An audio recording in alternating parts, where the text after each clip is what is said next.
Hello, my name is Jan Mattes. I'm Chief Product Manager for Customer Engagement and Commerce in SAP Business ByDesign. And I'm now going to give you an overview and introduction to SAP Business ByDesign CRM functionalities. So first of all, what is SAP Business ByDesign? It's the platform and the integrated business suite for SMB customers in the cloud by SAP. So SAP Business ByDesign provides everything an SAP company might be needing, starting from CRM to supplier management to supply chain, project management, financials, human resources, and of course it delivers built-in analytics, cross-topic functionalities, and extensibility in one integrated solution. One of the key assets of Business ByDesign is its flexibility, which basically starts with an easy-to-use business configuration where you find in normal business language explained what options you have in Business ByDesign and how you can activate the various business scenarios. In Business ByDesign, you have a great deal of adaptation for the end user, but also for key users, so they can adapt the UIs and personalize the UIs. And most significant, our partners have powerful tools to build their own applications, to build, let's say, custom analytical reports, or really to extend an own solution and sell it on top of Business ByDesign. Last but not least, integration is one of our key assets. SAP Business ByDesign is the digital core for a digital economy, and that means it has to interact with various solutions. Let's say if you have a web shop, then this is very common practice that you really integrate that deeply into Business ByDesign to exchange account data and to create sales orders and to trigger the invoicing process in a seamless user experience. And this is only one of the examples you can use for integration. ByDesign is available in more than 130 countries. It's important to understand that we support a great deal of pre-delivered countries like all the countries in the EU, Australia, Switzerland, South Africa, the US, of course, Mexico, Japan, and China. Then we have a set of countries which we support as pre-localized countries where we have default country scoping available and additional text codes and more things. And then finally, it's also possible for customers and partners to build their own localizations for other countries. So this offers a great deal of flexibility.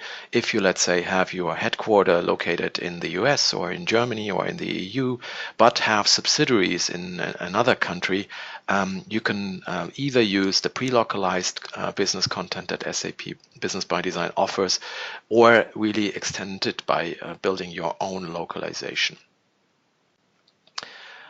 So what is the scope of Business ByDesign? You probably are aware that we have more than 36 end-to-end process scenarios, and a vast majority of those really starts their process in customer-facing activities. So you could call this the customer management or customer engagement scenarios, like marketing to opportunity, of course, order to cash for services and products and projects. We have also inbound scenarios which start from the customer, like customer returns and repair, request to resolve scenarios. And of course, very important if you are thinking about having a best-of-breed CRM in addition to Business ByDesign. Think about the workforce administration, also the administrative tasks which are needed for expense and reimburse management for your sales force. That might be good reasons to think about just using Business ByDesign for CRM. And not having an external CRM on top. So let's have a brief look on the history of customer management and how it evolved over the years. So it started basically with R2 or R3, where we have embedded the SD functionalities and the service functionalities as core. So it was an integral part of the R3 and R2 solutions. With the 2000s, that changed a bit. We see upcoming best-of-breed solutions from many of our competitors, and the trend was somehow, well, it's a best-of-breed approach. It's a best-of-breed world where you had to connect your core, digital core, to an external best-of-breed CRM solution, and also SAP choose that path by introducing SAP CRM and other new dimension products. Well, since then, the time changed dramatically, and many of the functionalities which have been cutting edge in the 2000s are now commodity. And those commodity functionalities have found their way back into the digital core, into the ERP solutions. And that has basically the reason that, well, it's bread and butter functionality you now need for your sales force. So let's say an activity management or an opportunity management. You can, of course, go for a best of breed and standalone CRM and connect it to your digital core, but it's actually way easier if you use it inside your digital core. And that's why SAP decided to bring this back into the digital core, because it makes life of marketing employees, sales employees, and service employees way easier if it is in the digital core, and it provides new abilities for customer engagement, end-to-end customer engagement. You'll learn in the next slides a bit more about this. But last but not least, it is also key to understand that this offers a great deal in terms of flexibility, of process flexibility and visibility, that you really have an end-to-end analysis, and you can also extend your scenarios end-to-end, which is way more cumbersome if you have a separate CRM system in front of that.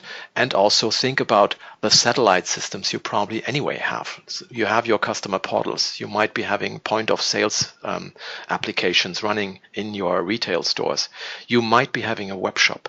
And if you have, let's say, a triangle between ERP, CRM, and those satellite solutions, then, of course, integration is way more complicated than having just a point-to-point integration between point of sales and your digital core.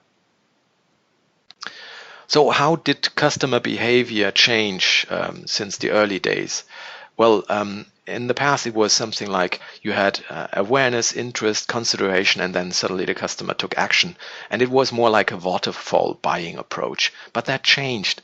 It's basically a new world where customer can start their buying journey and at any point in time. Think about service engineers which come to your home and repair your dishwasher. They are basically the best salesmen in the world because they can tell you, hey, your machine is rather old. You should be thinking of a new one. It's way more expensive to repair the old one than just purchasing a new one. Also, think about the invoicing, which might be the best point to get starting a conversation with your customers, because you send those invoices, let's say, monthly to your customers. And why not making customers aware of new options they have directly with your invoices? So customers choose their own way, and it's definitely not that waterfall approach anymore. But think about if you now have a solution which is fragmented into two systems. Let's say you have a traditional CRM standalone and you have a traditional ERP standalone, and then you need to connect and you have all those entry points in all areas. So from the invoicing to the order management and from the acquisition to the order management, then you see basically that it's a great value if you have an end-to-end customer engagement and commerce solution like we offer it in Business by Design, where you have an end-to-end process from marketing to invoicing, and where you can easily connect your best of breed web shop to the order management, and you can also integrate the service and the sales and the material delivery execution with third-party providers. So this is basically what I wanted to share, and I hope you liked it, and stay tuned for more videos.